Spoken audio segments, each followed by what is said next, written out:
አሞሽ ነው ሰላም? ደህና ነሽ ግን? እኔ ደህና ነኝ ጋሼ፣ ምንም አልሆንኩም። ግን ይኸውልህ በቃ እኔ ደክሞኛል፣ በቃ ሰልችቶኛል። ይሄም ልጅ አንተ እንደሆነ ስነግርህ ከልቤ እያዘንኩ ነው። እንዴት ሆኖ? ቆይ በምን አይነት መንገድ ሊረገዝ ይችላል? ሰላም፣ ይሄ ምናልባት የሆርሞን ችግር ሊሆን ስለሚችል ወደ ሐኪም ቤት ብንሄድ ይሻላል። ጋሼ እባክህን እመነኝ። ይኸውልህ ይሄ ልጅ አንተ ነው።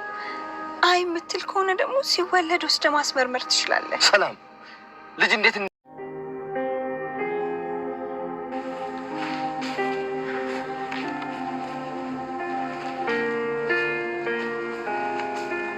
ማንጂ ወይ እንዴት ነሽ? እኔ የምለው ግን ማዬ፣ ቆይ ሰላም ስታለቅሱ ላይ የት ሄዳ ነው? ከአባትሽ ጋር ናት። ቼክአፕ አለብኝ ውሰደኝ ብለው እዛው ናት።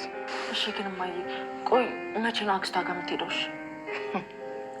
ወይ አንቺ ልጅ እንድትሄድልሽ ቸኩለሽ ነው አይደል? ሰላም፣ አሁን አክስትሽ ጋር ሂጂ። ይህን ያህል ጊዜ በምን ድፍረት ነው የማርታ አይን ማየት የቻልሽው? እንዴ ጋሽ አንተ ሳትለኝ እኮ ነበር ልሄድ የነበረው። ግን ደግሞ ዳጣን ይሻት ነው የምሄደው። ይኸውልሽ ዳጣ ከዚህ ቤት የትም አትሄድም። እንዴ ለምን? ልጄ እኮ ናት። እሱንም ቢሆን እኮ እኔ ነኝ የነገርኩሽ። አጠገቤ እንድትሆን እፈልጋለሁ። ታስፈልገኛለች። እዛው እየመጣች ትጠይቅሻለች። እባክሽ አሁን ሂጂልኝ። ጋሽ ነገርኩህ እኮ አንተ ሳትለኝ እኔው ራሴ እኮ ነኝ እሄዳለሁ ያልኩህ አይደል? በቃ ሂጂ። እነ ማርታ ቤተሰብ ኃይለኛ ችግር ውስጥ ገባ። በባለፈው ክፍል እንደተመለከት ነው ሰላም የአቶ ደረጀ ልጅ እንደሆነ ያረገዘችው ነግረው ነበረ። እሱ ግን አላመናትም። ምክንያቱም እርግጠኛ የሆነው በዳጣ ብቻ ነው እንጂ ሁለተኛው ልጅ ከኔ አልሆነም ብሎ 100% በራሱ እርግጠኛ ነበር። እና እንደውም እሱ ነበር በተደጋጋሚ ግፊት እያደረገ የነበረው የልጇን አባት ማን እንደሆነ እንድትናገር እና ከጎረቤት ሀሜትም እንዲያርፍ ሚስቱንም እየጎተጎታ 10 ጊዜ በቃ ልጇን ሰላም የልጇን አባት ማሳወቅ አለበት እና ቤተሰብ ከአካባቢ ያለ ሰውም እኛን እንደዚህ በማማት የለበትም ብሎ እሱ ነበር የወሰነው። እናም ለብቻው አድርጋ እንግዲህ ሰላም እውነቷን ነግረዋለች። ይህም የተረገዘው ልጅ የዳጣ ወንድም ያንተ ደግሞ ልጅ ነው እንደ አሞሽ ነው በጤናሽ አይደለም አሞሽ ነው፣ ምናልባት የሆርሞን መዛባት ይሆናል እንደዚህ እያደረገሽ ያለው። በፍጹም እኔ እንዴት እንደሚረገዝ ይጠፋኛል፣ እንዴ ከኔ ሊሆን አይችልም ምናምን ብሎ እያላት ነበር። እሷ ግን ሰላም ግን እናትየዋ ማለትም ማርታ ዱባይ ሄዳ እያለ እሷ ሆን ብላ ሰክሮ ሲመጣ አብራ እንደተኛች እና በዛ ምክንያት እንዳረገዘች ነው የነገረችው። ምክንያቱም ዳጣን ስላሳጣት እና እሷ ልጇ ስለጠፋች መተክ ትሆነኛለች የእሷ መተኪያ ትሆነኛለች ብላ ነው ድጋሚ ያረገዘችው። እና በጣም ከባድ ስህተት ነው። ምክንያቱም ረጅም ዓመት ነው እዚህ ቤት የኖረችው። የወይዘሮ ማርታ እሷን ማመንና እሷን ጥግ ድረስ መውደድ ቦታ የሰጠቻት ስለምትወዳት እና ረጅም ዓመት ከነሱ ቤት ስለኖረች እንደ እህቷም ስላየቻት ነው እያንዳንዷ የሚያጠራጥር ነገር እንኳን ሳትጠራጠር እሷን እስከነ ልጇ የተቀበለቻት። ነገር ግን እሷ ለማርታ እንደዛ በማድረግ ፋንታ ይህን ውለታ የመለሰችላት። ይህ ምን ስራዋ በጣም ነው ያናድደው። ማለት እንዴት አንድ ቤት ቁጭ ብለሽ አይኗን እያይሽ እዚህን ያክል ዓመት እሷን ማርታን ትበድያታለሽ? የእሷ የዋህነት የእሷ ደግነት ራሱ እንኳን አላሳሳሽም ብሎ በጣም ነው የተናደደባት በሰላም ማለት ነው። እንግዲህ ሰላምም ልጁ ያንተ ነው ብላ ድርቅ ብላለች። ይህንን ምርመራ አልተደረገም። የመውለጃ ጊዜም እየተቃረበ ይገኛል። ስለዚህ መውለድ ያለብሽ እዚህ ቤት በጭራሽ ልትወልጂ አይገባም። ምክንያቱም ሁለታችሁን አንቺንና ማርታን እዚህ ቤት ማየት አልፈልግም ብሎ ጭራሽ የዳጣ ነገር ጉዳይ ሳይፈታ ነው ወይዘሮ ማርታ ሳሰማ ጭራሽ ሁለተኛውም ሲደገም አንድ ጊዜ ስህተት ነው ሊባል ይችላል፣ ወይም ደግሞ ልትቀበለው ትችላለች ነው። ሁለተኛ እርግዞ ይህን ያክል ዓመት እሷ ላይ ሲጫወቱባት የኖረች ካወቀች ምላሿ በጣም ከባድ እንደሆነ ስለገባው በጣም ተጨንቋል ማለት ነው። እናም መጨነቅ ሲያንሰው ነው ለመናገር። እናም ያሰበው አማራጭ ምንድነው? ሰላም ሄዳ አክስቷ ጋር እንድትወልድ በዛው እንዳትመጣ ነው። እሷ ደግሞ መሄዱን ራሴ እሄዳለሁ ብዬ ወሰንኩት እኔ ነኝ እሄዳለሁ። ነገር ግን ዳጣ አብሬ ከኔ ጋር ይሻት መሄድ አለብኝ፣ ብቻዬን በፍጹም አልሄድም ብላለች። አቶ ደረጀ ደግሞ ዳጣ እንድትወስድበት አይፈልግም። እየመጣች ትጠይቅሻለች ባይሆን፣ ነገር ግን እሷን ይዘሽ አሁን አትሄጂም፣ ዳጣ እዚህ ነው የምትቀመጠው ብሏታል። እሷም እኔ አልሄድም፣ እሷ ከሄደች አብራኝ ከሄደች እዛ ሂጅ ልወልድ እችላለሁ፣ ድጋሚ ደግሞ ተመልሰሽ እዚህ ቤት አትመጭም ብሎ ወስኗል ማለት ነው።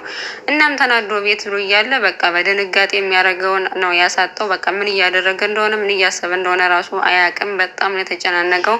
ምክንያቱም ከጸጸቱ በዚህ በኩል አለ። በዛ ላይ ደግሞ የወይዘሮ ማርታ የዋህነት ደግነት እና የእሷ ምላሽ ምን ሊሆን እንደሚችል እያሰበ በጣም ቤተሰቡ ራሱ ተበጥብጧል። እናቶ ደረጀም እንደዚህ በመጨናነቁ ምክንያት ማርታም እንግዲህ እያለቀሰች ትገኛለች። እና እድሜ ልካችን ከእሱ ጋር አብሬ ስኖር አንድ ቀን እንኳን ሚስት ተደባብቀን አናቅም። ኢቨን የበለውን እንኳን ሳይቀር ነው ለእኔ የሚነግረኝ። እና ምን ሆነ ነው ከኔ የደበቀው ሚስጥር ምን ቢሆን ነው እንደዚህ ያስጨነቀው እያለች ራሷን እያስጨነቀች ትገኛለች። ናታንም በተቻለው መጠን እያረጋጋት ነበር። በቃ ራሱ ተረጋግቶ ችግሮችን ብዙ ጊዜ ወንዶች ችግሮች በጣም ከባድ ሲሆኑብን ራሳችን ተረጋግተን አስበን ፈተን ነው መናገር የምንወደውና ችግሩ ከአቅሙ በላይ ሆኖ ሊሆን ይችላል። ግን ደግሞ ራሱን ደግሞ እንተወውና ይረጋጋና ራሱ ችግሩን ፈቶ ይመጣልኝ እያለ እያጽናናት ነበረ። እሷ ግን በጣም ከባድ ችግር ውስጥ እንደገባ ነው የነገረችው። እና ዳጣማ አብረው ሄዳ ምንድን ነው የሆንከው አባዬ? እኛ እኮ አንተ ስትጨነቅ ይጨንቀኛል፣ አንተ ስትጨነቅ ማየት አልፈልግም። በእኔ ምክንያት ከሆነ የምትጨነቀው እኔ ከዚህ ቤት ሊሄድ እችላለሁ እያለች ነው። ምክንያቱም በእሷን የመሰላት ዳጣ ሁሉም ሰው ከማርታ ውጭ ያሰበው በዳጣ ምክንያት እንደተጨነቀ ነው እየጠረጠሩ ያሉት። እና ዳጣም እንግዲህ በእኔ ምክንያት ከሆነ አባዬ ስትጨነቅ ማየት አልፈልግም፣ እሄዳለሁ፣ ተረጋጋ እያለች በተቻላት መጠን እንደ ልጅ አባቷን ለማጽናናት እና እናግረኝ በቃ እያለችው እያጽናናቸው ትገኛለች። ሁላቸውም እንግዲህ ምን ሊሆን እንደሚችል እየገመቱ ነው። እሱ ደግሞ ጭራሽ ቃል እየተነፈሰ አይደለም፣ እየተናገርም አይደለም። በዚህም ምክንያት ሙሉ ቤተሰቡ እንግዲህ ሰላም አይደለም፣ እየተረጋጉ አይደለም ሁላቸውም ማለት ነው።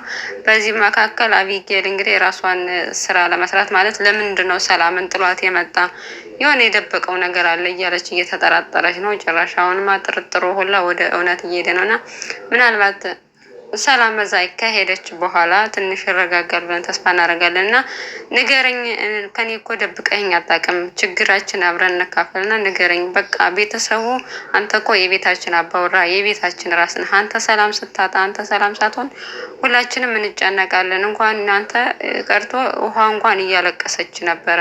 ስለዚህ ለምንድን ነው ዝም የምትለን? ንገረን እያለች እየጠየቀችው ነበር ሚስቱ። እና ምንም አይደለም በቃ አንቺ አትጨናነቂ፣ ስረጋጋ እነግርሻለሁ። በቃ እኔ አሁን ደክሞኛል፣ እንቅልፍ የመጣው ልተኛ ብሎ ሁሉን ነገር ድፍንፍን አድርጎት ነው የተኛ። እና አለመናገሩ በተለይ ደግሞ አለመናገሩ ነው ወይዘሮ ማርታን እያስጨነቃት ያለው የባሏ እንደዚህ መሆን ማለት ነው። እንግዲህ አዲስ ሰራተኛ ሊያመጡ ነው በሰላም ፈንታ። በዚህ ምክንያት እንግዲህ አዲስ ሰራተኛ የምትመጣዋ ሰራተኛ ቆንጆ መሆን የለባትም። ጭራሽ ቆንጆ ከሆነች እናባረታለን እያለች ጭራሽ እና አንቺ ቆይ ምን ማለት ነው? በራስሽ መተማመን የለሽም ወይ? በራስሽ አትተማመኝ? ቆንጆ ሆነች አልሆነች ምን አገባሽ አለቻት። እና ቆንጆ ከሆነች ናታን ትቀማኛለች ብላ ስላሰበች ነው እንግዲህ። እናም ያው ሰራተኛዋ አይቻታለሁ በጣም ቆንጅዬ ናት ብላ እያናደደቻት ነበር እንደውም ዳጣ። እና ቆንጆ ብትሆን ባትሆን አንቺ ምን አገባሽ? እና ሁላችንም ጥሩ ልጅ ካልሆነች መግባት ካልጠፈተ ተባብረን እናባረራታለን እያለች ነው አቢጌል። ያው ገና ለገና ልጅቷ ገና ከቤት ሳትወጣ እንግዲህ ተንኮል እየጠነሰሰች ትገኛለች። ናታን ግን ለውሃ በቃ ምንም ቤት ውስጥ እንዳናስከፋት ተቻለ መጠን ፍቅር ማሳየት አለብን ለምትመጣዋ ልጅ እያለ እየመከራት እና በመሀልም በቃ ዛሬ ሁላቸውም ስለተኙ አብረን ነው እኔ እናንተ የምናደርገው ስትለው ተናዶ ጥሏት ወጣ ማለት ነው። ከዚህ ቤት በቃ በሰላም አርፎ መቀመጥ የለም ብሎ ተናዶ ጥሏት ወጣና እኔም አሳይሃለሁ ምን እንደማደርግ ለትንሽ ጊዜ ነው እያለች እየዛተች ትገኛለች። አቢጌል በራሷ ጥረትና በራሷ ጉልበት እንግዲህ እሷ ለማድረግ ነው እየጣረች ያለችው። ዳጣም ግራ ገብቷታል የአባቷ ጉዳይ እንደዚህ መበጥበጥ ነው ዞሮ ዞሮ ከኔ ጋር ይገናኛል ብላ ስላሰበች ማለት ነው።